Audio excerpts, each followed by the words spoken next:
Salam and welcome to SomaliDispatch.com's news headlines for January 10, 2025. I'm Abdul Hussein.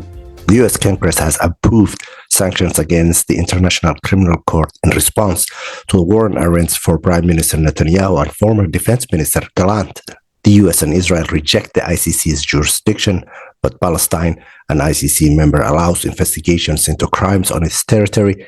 Critics argue the move undermines international justice, while the ICC prosecutor defends the warrant arrests as lawful measures to prevent further violations.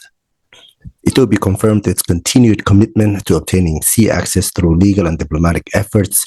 The Ethiopian Foreign Minister's spokesperson expressed gratitude to Turkey for facilitating the Ankara Agreement, which resolved the dispute between Ethiopia and Somalia. Ethiopia is also actively participating in the technical discussions about how Somalia will grant sea access to Ethiopia. The two countries have made notable progress in addressing tensions from Ethiopia's previous agreement with Somaliland, which sought recognition in exchange for coastal access. However, under the Ankara deal, Ethiopia has officially recognized Somalia's sovereignty, while Somalia has agreed to grant Ethiopia secure sea access. The discussions on how to implement the agreement will begin on February, with Turkey overseeing the negotiations. Finally, let's expect it within 4 months.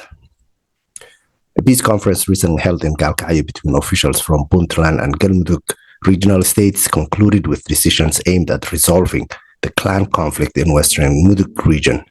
A joint statement released by the leaders of both Puntland and Galmudug highlighted that within 7 days a committee will be formed to address the dispute between the two warring clans and to implement the decisions made during the first phase of the peace talks.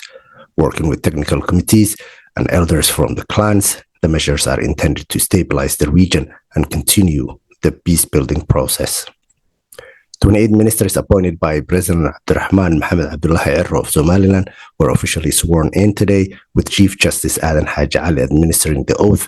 President Cirro urged the ministers to fulfill the government's promises, emphasizing the people's expectations for services in areas like education, health, justice, and infrastructure.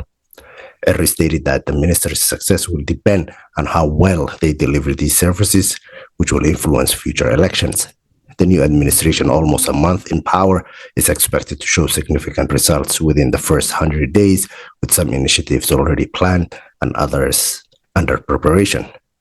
Cirro's presidential campaign focused on enhancing justice, protecting human rights, and improving basic services and foreign relations. Those were today's news headlines. For updated news and interviews in English, please follow us on all social media platforms at SomaliDispatch.com.